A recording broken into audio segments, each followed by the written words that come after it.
Welcome back to the show. I'm Phil Schinner with Sports Tonight. We'll start with more troubles for SU athletes off the field. 9 Sports has learned Orange true freshman linebacker Dennis McCormick was arrested and charged with second-degree assault. Redshirt freshman Keith Bolick was also involved. The victim, Gary Grant, has 100 stitches in his face after being hit by a beer bottle. McCormick turned himself into police. Court appearance is scheduled for Tuesday.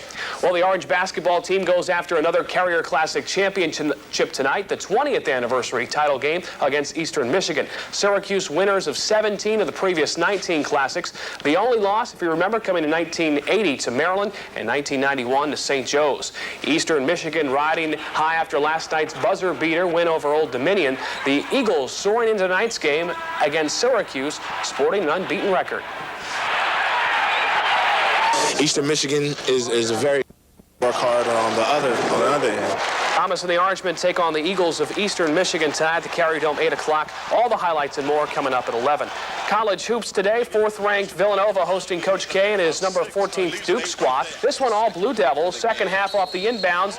Legend buries the jumper and draws the foul. The Alaskan native leads Duke with 19 points on the afternoon. A big game for him.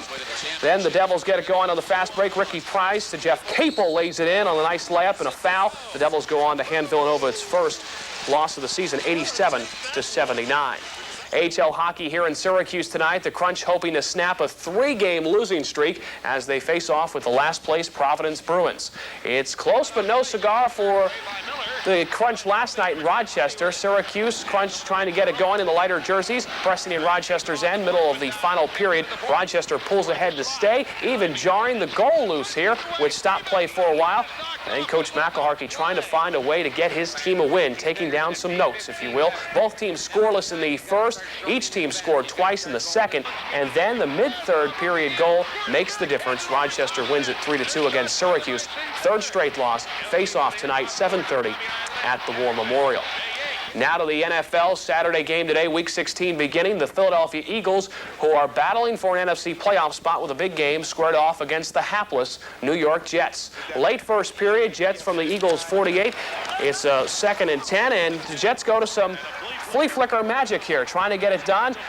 Glenn Foley goes deep to the rookie, Keyshawn Johnson. Watch him get open for the pass on the free flicker, and he stumbles his way into the end zone. The Jets led it 7-0, and a field goal made it 10-0 at halftime. But then the Eagles come back in the second half. Ty Detmer getting it done. Back to pass, looking for Irving Fryer in the end zone. That made it 20-20. And then it was time for SU soccer and football kicker, one-time kicker, Gary Anderson, for the point after. That made the difference. The Eagles go on to win the ball game after intercepting the pass. The Jets cannot get it done. A good day today for Coach Rose, winning 21-20.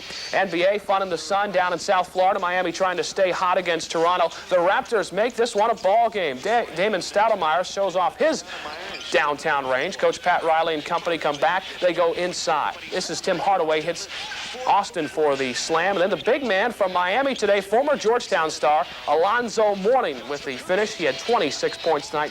The Heat leave it up to their nickname by winning tonight. They won 13 out of their last 14, winning 89-88. Sports elsewhere tonight, Le Moyne's basketball tips off tonight at 7:30. The Dolphins are at home against non-conference opponent Cheney. And watch out for flying walkie-talkies tonight in Atlantic City. Why? Heavyweight boxing, Riddick Bowe against Andrew Galata. They go at it later. And last time they met, big fight right before the fight. So we'll have to watch to see what happens tonight. That's it in sports. Welcome back to NCC News. Sports time now. So Phil Schinner is in, and Phil, the Winford Walton situation kind of behind the SU basketball team now, and they're ready to move on. You're right, Matt. They got to put it behind them because regular season right around the corner. Well, with Winford Walton leaving Syracuse, Jim Boeheim now must find a new big man to fill the middle. Last night, SU's final exhibition game against Yugoslavia, the Orange started Elivir Ovcina at center. Will he be the solution? I seriously doubt it. To the Carrier Dome we go. You know how it goes. We stand on our feet and clap until we make our first field goal. Todd Bergen gets it done right off the bat with the 18-footer. Now some freshman action for you. Etan Thomas, get to know his name with the stuff.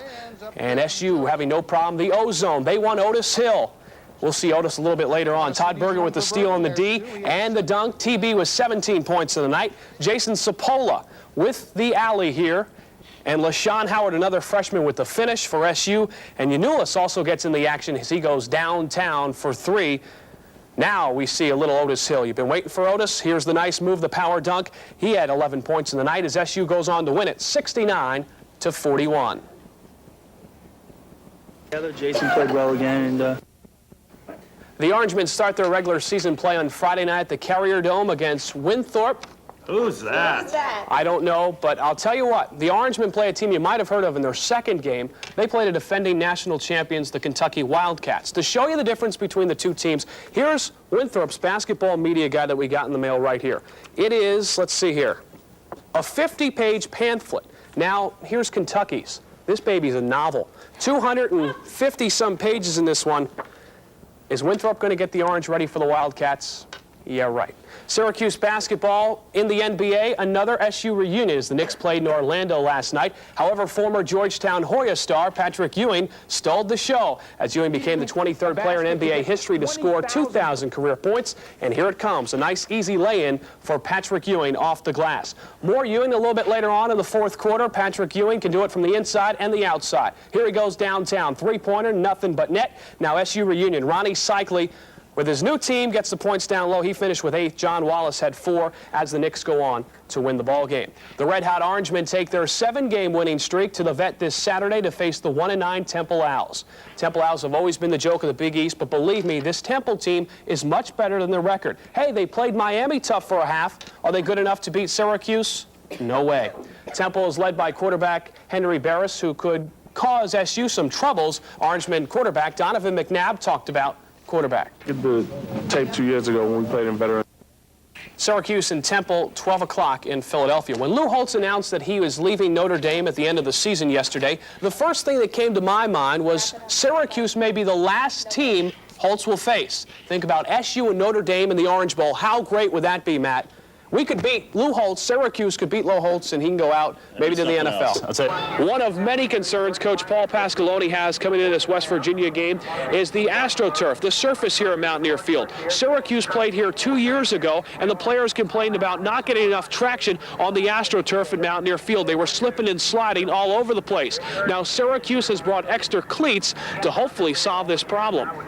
After Monday's Chiefs game, the fans tried to do everything they could to hold on to the memories of this 62-year-old ballpark by even ripping up the turf here at MacArthur Stadium and getting a cup full of soil from Big Mac. Next year, the Chiefs will play in a brand new stadium behind me. Jim Kelly has been out the last 4 weeks for the Buffalo Bills with a pulled hamstring. He's scheduled to start today against the Dolphins. The question is Kelly ready? Collins is 2-0 as the backup quarterback with a win 3 weeks ago against the Cowboys and last week against Indianapolis. Kelly to get the start today against the Dolphins. 1 o'clock kickoff, Miami and Buffalo. This afternoon, the Syracuse Orangemen have the challenge of going against the top defense in the Big East, and they also have the challenge of the 12th man, if you will, the fans in the stands here at Mountaineer Field. They're known to be some of the rowdiest fans in the Big East. Last night it was the Big League Stars in Arlington, Texas. Tonight here at Lackawanna County Stadium, it's the Future Stars showing off tonight. The average Major League fastball is 85 miles per hour. This Pottsville senior is anything but average.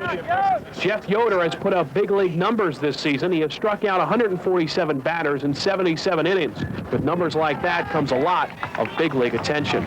We've had 4 or 5 kids who signed major league contracts.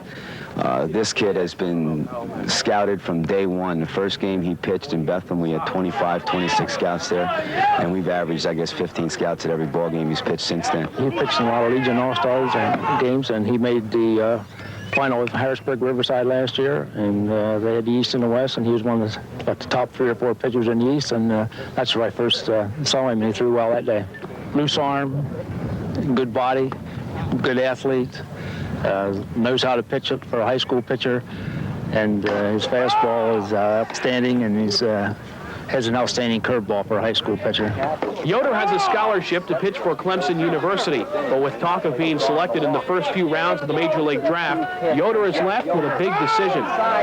Within the next 2 weeks, me and my mom and dad and my coach are going to sit down and really talk about it, but as far as I feel right now, I'm happy with Clemson, but it's going to take a really good offer from a professional team to get me to change my mind. Pottsville already has 1 alumnus pitching in the major leagues, and many believe that Yoder may be the second.